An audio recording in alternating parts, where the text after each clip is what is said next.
পুজোর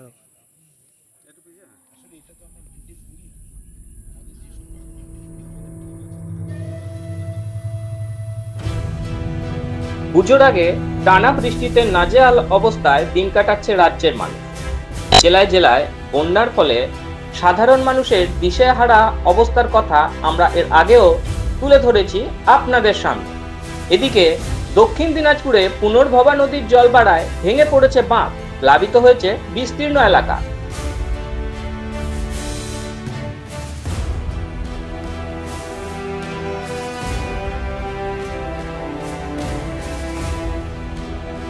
গঙ্গারামপুর ব্লকের নন্দনপুর পঞ্চায়েত সহ তপন ব্লকের রামপাড়া চেঁচড়া গ্রাম পঞ্চায়েতের বিস্তীর্ণ এলাকা এখন জলমগ্ন।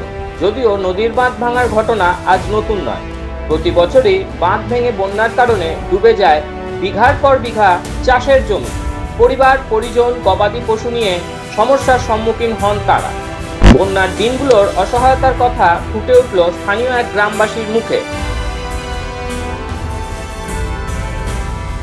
আমরা প্রতি বছরই খুব কষ্ট করি, গরু ছাগল নিয়ে চাষবাস নিয়ে আমাদের বাড়িঘর সব নষ্ট হয়ে গেছে। আমাদের না, শুধু সবার, এই ঝাড়তলা সবার। কিসের জন্য নষ্ট হচ্ছে?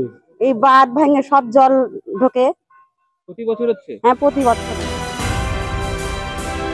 বছর বছর বাঁধ ভাঙে, ভেসে যায় ঘর বাড়ি, চরম কষ্টে দিন কাটায় গ্রামবাসীরা। তবু প্রশাসনের তরফে কোনো হেলদোল দেখতে পাওয়া যায় না। দীর্ঘদিন ধরে হয় না বাঁধ মেরামতির কাজ, শুধু বালির বস্তা দিয়ে সাময়িকভাবে একটা ব্যবস্থা করা হয়, এই যা। কিন্তু এর স্থায়ী সমাধানের জন্য নেওয়া হয় না কোনো পদক্ষেপ। সেই ক্ষোভই উপড়ে দিলেন এক গ্রামবাসী।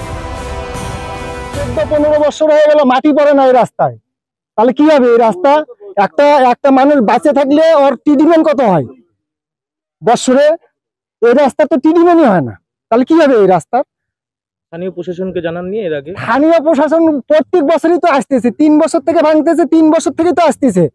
কই এতবার বলতেছে, কই কেউ তো করতেছে না। এদিন জলমগ্ন এলাকা পরিদর্শনে আসেন বালুরঘাটের সাংসদ তথা কেন্দ্রীয় প্রতিমন্ত্রী সুকান্ত মজুমদার। এলাকার ক্ষতিগ্রস্ত পরিবারের হাতে তিনি ত্রাণ তুলে দেন। ভেঙে যাওয়া বাঁধ পরিদর্শনের পাশাপাশি সুকান্ত বাবু এদিন কথা বলেন স্থানীয় পঞ্চায়েত সদস্য এবং সেচ দপ্তরের আধিকারিকদের সাথেও। বাঁধ মেরামতির কাজ শুরু করা সহ ক্ষতিগ্রস্ত পরিবারদের হাতে ক্ষতিপূরণ তুলে দেওয়ার আশ্বাস দিয়ে তিনি বলেন, প্রচুর ফসলের ক্ষতি হয়েছে, ক্ষতিপূরণ দাবি করবেন কি? অবশ্যই ক্ষতিপূরণ দিতে হবে। কালকে ডিএম এসেছিল, আমি শুনেছি। আমি আমাদের পঞ্চায়েত মেম্বার এখানে দিদি আছেন, তাকে বলেছি যে সমস্ত যারা ক্ষতিগ্রস্ত, কার কতটা জমি ছিল, কতটাতে ফসল ছিল, তার একটা লিস্ট তৈরি করে আমার অফিসে পাঠাতে। আমিও নিজে ডিএম এর হাতে ওটা পৌঁছে দেবো চিঠি দিয়ে, যাতে এদেরকে উপযুক্ত পরিমাণে ক্ষতিপূরণ দেওয়া হয়। পুনর্ভবা নদীর বাঁধটি স্থানীয় পঞ্চায়েতের হাতে থাকায় বিগত 10-15 বছরেও সেচ দপ্তরের তরফে সংস্কারের কোনো উদ্যোগ নেওয়া সম্ভব হয়নি, যার ফলে প্রতি বছর নদীর জল বাড়লেই বাঁধ ভেঙে গঙ্গারামপুর জলমগ্ন হয়ে পড়ে। বাঁধ কংক্রিটের বানানোর জন্য সংশ্লিষ্ট দপ্তরের মন্ত্রী ও জেলা শাসককে সুকান্ত মজুমদারের চিঠি দেওয়ার কথায় এখন আশায় বুক বেঁধেছেন স্থানীয়রা। মাধ্যম ব্যুরো রিপোর্ট।